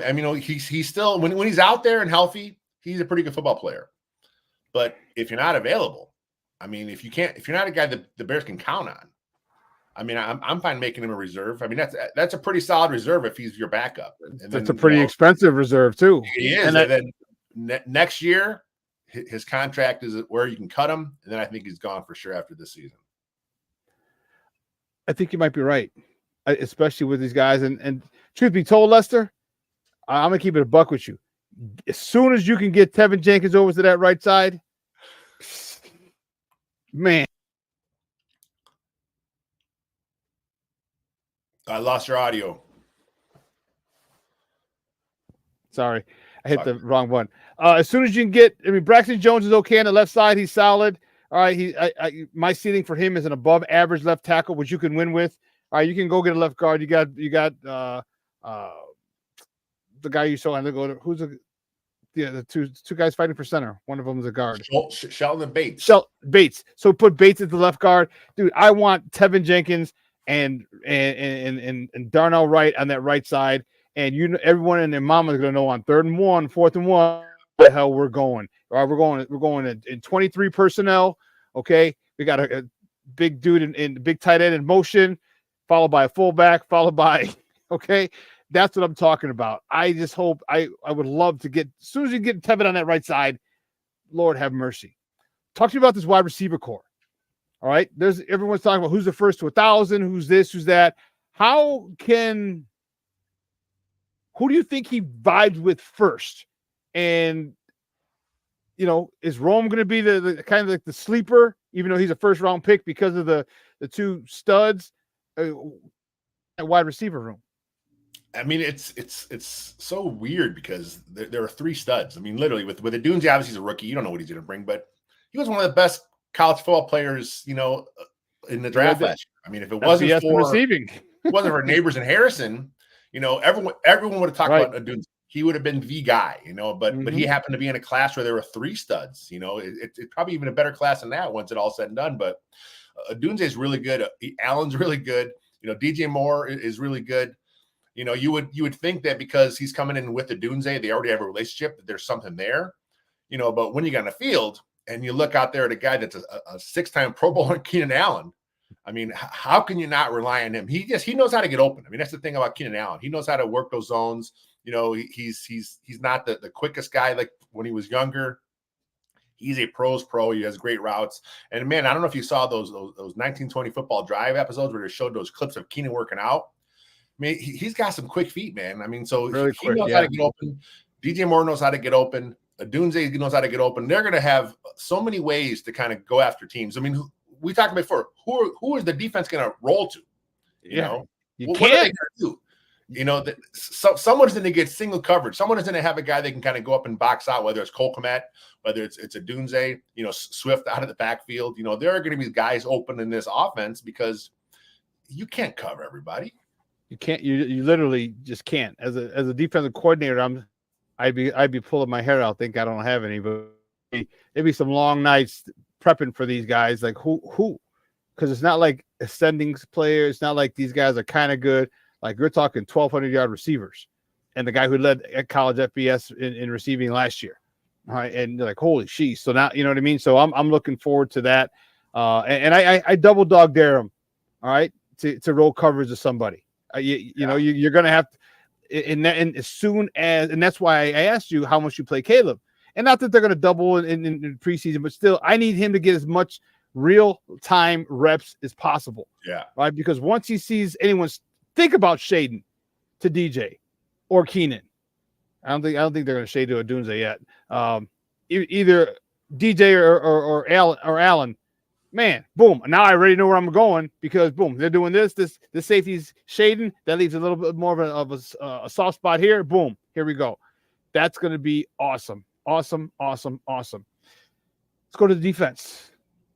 Are you worried or concerned about that right defensive end? Everyone keeps talking about, you know, we got it. It's not, doesn't have a big name. It's not, we got a rookie there. You got DeMarcus Walker there. Are you okay with it? You want Yannick Ngakoue back? Do you want to go get somebody else? What about that right defensive end spot? You know, I like DeMarcus Walker as a football player. You know, I think he'd be fine if he was there, but I still do think you need to have one more guy. And I think the Bears are playing it smart. I mean, they did the same thing last year. They kind of waited, right? Mm-hmm. And then it was like a week into camp, they got Ngakoue. You know, this year they're kind of doing the same thing. And, you know, they're saying they're content with who they have, but they also say the door's open. And you look at some other contracts around the league. You know, last year Ngakoue got $10 million, right, for his 1-year deal. You look around the league, and he's worked out, I think, 3 or 4 teams now, and the other teams went other directions. None of those defensive ends got $10 million a year. You know, so the market is now set. If Ngakoue does want to play this year, it's going to be for about $3 or $4 million a year. He ain't getting that $10 million contract because he's been passed over now a few times. The market is there. So I think if Ryan Poles wants to bring him in now, I think that makes sense. And then whether he's your starter or he's your pass rush guy, I think there's a role for him on this team. Talk to me about Booker. I like him a lot. Yeah, I like him a lot. Reports are he's still very bendy, even though we saw he bulked up. Which I mean, you're going to as a pros. I don't know if he's ready to handle and set the edge yet, because of his limited reps in college. But for me, he's my Mark Anderson. He's my one-trick pony this year. Just this year only. All right, you can worry about that. Talk to me about what you think he can do this year with under the tutelage of Coach Washington, defensive line coach.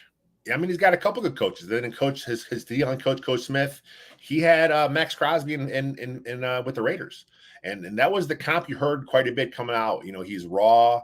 You know, he's a good athlete, but he's raw. You know, that's kind of what you heard about Max Crosby, who was a 4th-round pick of the Raiders back in the day. So, you know, I'm not saying he's got that kind of upside. I mean, I would love for it to happen. But you watch him play, and you see so many flashes, you know. And the thing is he doesn't just win with speed. I mean, in college anyway. You know, he won with a variety of moves. You know, his issue in college was he couldn't put all the moves together. So he was something that gets stuck on a spin. He would try and do a rip, and he wouldn't have a good counter right away.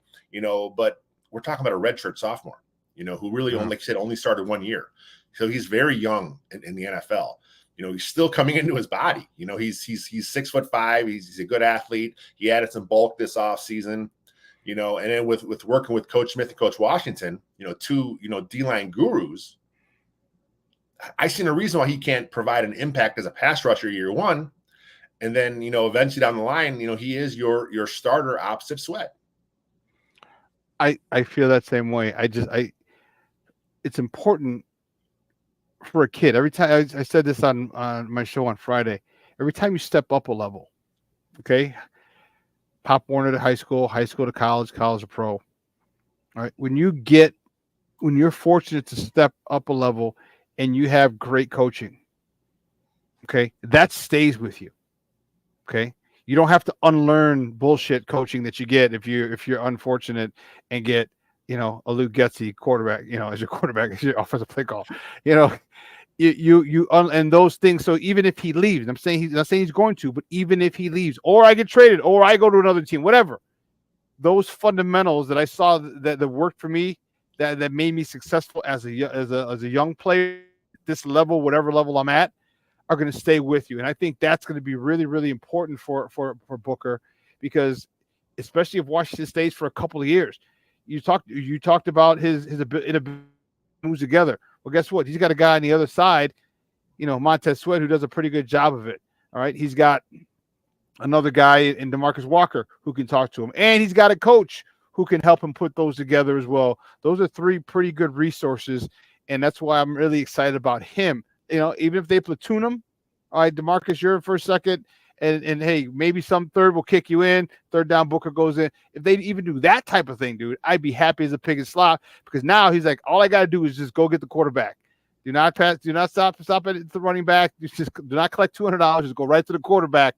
And that would be, I would love it, because, dude, he's like Gumby. His bend is like unreal. I love it. And that's why I was concerned, because he put on a little mass. Would that affect his flexibility? And according to multiple reports at camp, it really hasn't. Yeah, he's looked really good so far in camp. Everything I've heard about him has been he pops when you see him. When the pads went on, he popped. The Bears shared that video where they're showing the D-line going work, and he's got speed. His hands are coming together. So I think the future is really bright for Austin Booker. Last question before we let you go. And again, guys, we're joined by Lester Wiltfong Jr. He is the editor-in-chief at Windy City Gridiron. All right, make sure he's talking Bears with me here on Shawn and Maya in the morning on Sports Zone Chicago. Gervon Dexter came in very svelte, ran with the DNs.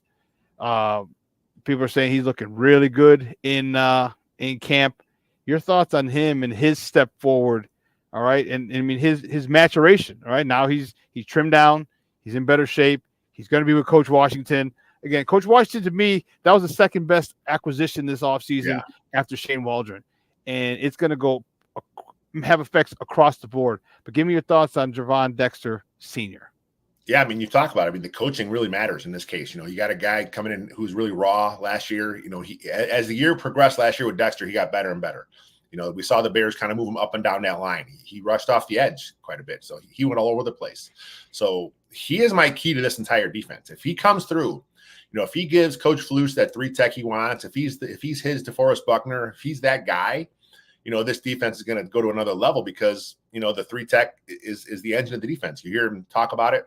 Lovey talked about it. Flus talked about it. Rod Marinelli talked about it. You need a 3-tech in this day and age, because you need that quick pressure, right? It's nice coming off the edge, but you get in a quarterback's face right now, you make a decision right now, you're forcing the ball out early.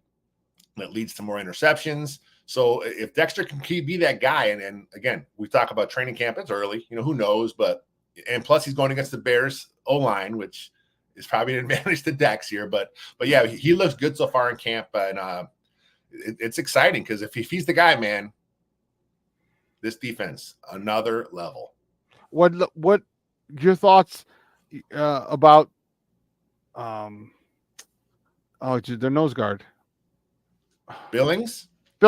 They're playing him at 3-tech a little bit in camp. Your thoughts on that? Because he's been collapsed in the pocket from the inside. Your thoughts on that? Or you just want to leave him at the 1-tech? I'm not sure if it's they're doing it to kind of do it, or maybe they're just doing it to where if an offense shifts on you, and now you can just leave them in a spot. Okay, we don't got to shift to D tackles. We don't got to flip them. 3-tech. Stay there and do the 3-tech's job while you're there, because the offense shifted into it, and he doesn't have the speed, right, like Dexter does. No, definitely not. This is one of the strongest guys, in the NFL. So if you can take that guard and put him into the quarterback's lap, again, it's all about pressure, quick pressure up front. Dexter wins with speed. Billings wins with power. I don't care who wins with what. Get in the quarterback's face. That's it, baby. That is it. Lester, great stuff, buddy. I appreciate it as always, my man. Do me a favor, though, let everybody know where they can find you and your work online. Yeah, all my writing stuff's at windycitygridiron.com. All my podcast and video stuff is at Second City Gridiron. I'll be at camp tomorrow morning, and then so we'll have a show on the channel afterwards recapping that at some point. Cool. We're gonna apply for credentials for a couple days at camp. So hopefully we get that next week after the Hall of Fame game. So I definitely want to be in the building. In the building. So you're gonna be there tomorrow? Yeah, I'll be here tomorrow. Okay. I got three tickets this year, so I got my 3 dates coming up. We got our guy Jeff Burkus, who will be at the Hall of Fame game and at the enshrinement ceremony. So we'll have some content about that there from him as well. So, we're rolling, man. It's season. Season's here. Started. It has started. No more football less weekends until February. And I love it. I love it. Hey, buddy, thanks a lot, man. I appreciate it. We'll talk soon. Anytime, man. We'll take it easy. All righty. Guys, that's Lester Wiltfong Jr. from Windy City Gridiron talking Bears football with me. I'm fired up, man. I'm fired up. It's got me fired up, man. This season, I'm really looking forward to Gervon Dexter Sr. taking that next step and becoming a problem for people. All right. Yeah, if they can collapse the pocket, this defense. I just said it, DC, that we're on the same page. It's gonna be a Mickey Ficky problem. It's going to be a Mickey Ficky problem for these people. All right. Shorty, you think? Yeah, I think a Sweat, Dexter, Booker will shine. And Billings is another one. That's not, we talked, man. Billings is a powerful, powerful man. And his ability to win with power and strength, like Lester said, doesn't matter if I beat you with strength, if I beat you with speed, I still beat you. And Billings is one of those guys that's very difficult to move. So if Gervon Dexter becomes a problem, now you're going to have to double team him. Oh, but wait, you got to double team. Do you want to leave Montez Sweat alone? Because if you double team Sweat, there's 2 offensive linemen. If you have to double team another offensive lineman, that's 4. You only have 5 offensive linemen. You still got 2 other guys. You're going to get a lot of guys in single coverage. So for the time being, that right defensive end is going to have one-on-one coverage. It's going to be matched up man-to-man because you're going to have to deal with Billings, Dexter, and Sweat. So you're going to have 4, maybe 5, if you keep a tight end in, 4 or 5 guys for those 3. It's gonna get crazy up in this mug. But I am so excited about that. I said last year Gervon Dexter was going to be one that sets the line off. Can't wait to be right. Yeah, and you know what? We had a lot of that. We saw a lot of that toward the last 4-6 games of the year. All right, and I don't know if you remember, but when I interviewed him, I said, "Hey, confidence," and he's just, I saw it. We all saw it. He was making strides. Now with a full off season, now with a much cleaner diet, new and looking svelte, like he might just be that dude who's so quick and powerful. All right, it's okay to be quick, but if you're quick and you're not powerful and they're able to push you over or get you out of the way because you're light and you're quick, that's a problem. But if you're quick and can get through and you have enough strength to get through and still battle, okay, and not be pushed away, pushed by the quarterback so easily, that's a problem. Because sometimes speed and quickness are one thing. Strength and power are another. So if you got speed and quickness, combine that with power, wow. Yes, DC, exactly. Dexter is not thinking anymore. Now he's just playing. And that is what we need. And we knew it was going to take time. We knew it. We all know he came from Florida. We all know he has a two-gap scheme. We all knew it wasn't to penetrate. It was to read and react, see where the ball's going, go chase the ball. We knew that.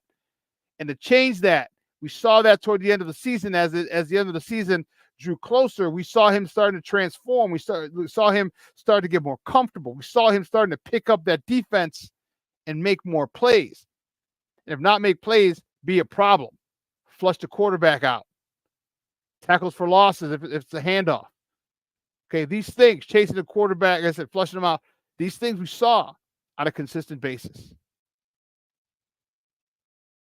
So now that he has a year in and all the changes he's made, his body, not having to learn anything anymore, being paired with Coach Eric Washington, I'm telling you, guys, that's why I have it. That's why I left this up on the screen. If you're listening to audio, I have hashtag coaching matters. That's why coaching matters, because he's gonna. I feel like many Bears fans feel that Coach Washington is going to take this kid, everyone on this line, but this young man in particular, to a whole new level, to the point where he's going to be. Teams may have to game plan around him too, in addition to Sweat.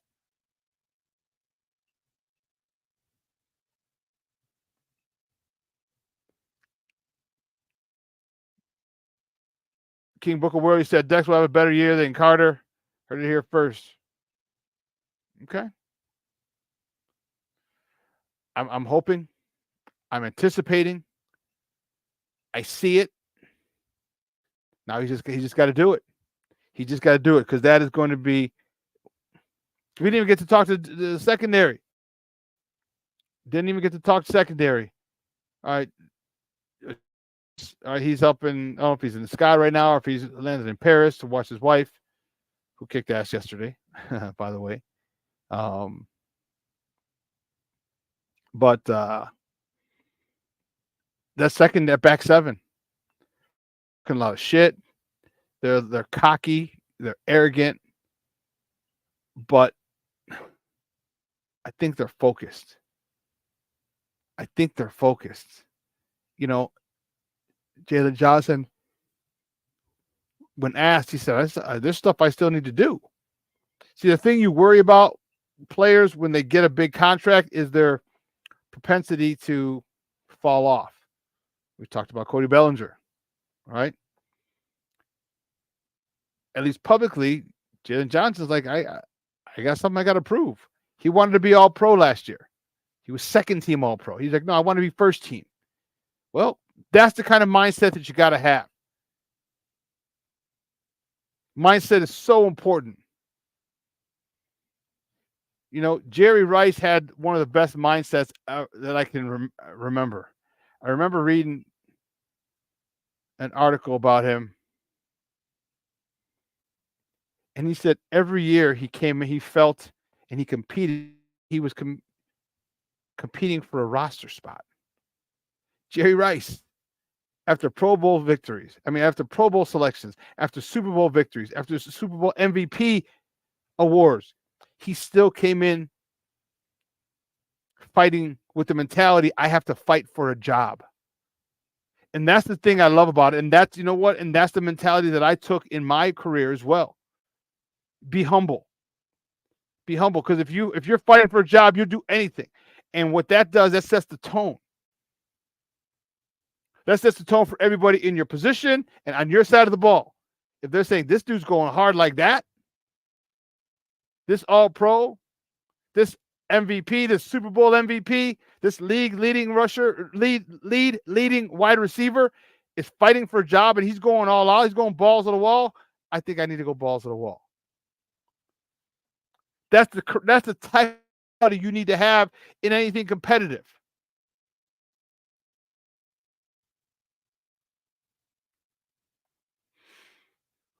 So give me guys who want to work. Give me guys who aren't satisfied. I don't ever want guys to be satisfied. They had a good year last year, but boom, here's what I want to do. I had a good year last year, but boom, I had a good year. I could have done this better, so I'm going to work on this. I'm going to improve in that. That's self-scouting. That, to me, that's important. That mentality is important. All right. One of the reasons I love Joakim Noah back in the day with the Bulls, there was every year, every offseason, he worked on something else and got better. Whether it was the weight room, whether it was free throws, whether it was jumping, whether it was his conditioning, whatever. Every year he did something. And that's why Chicago loved him, because he never took a summer off. He always was always working on his game. Always. If these young players can do that,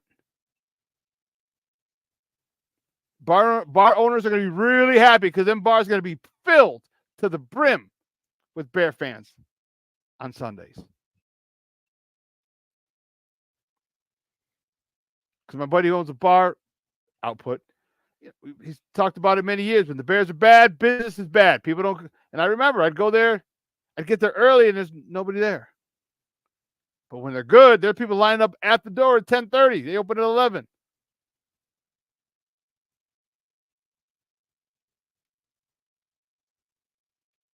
So that we're waiting for the adjustment, the course correct, so to speak, of Coach Eberflus and his Bears team, because it's going to be fun.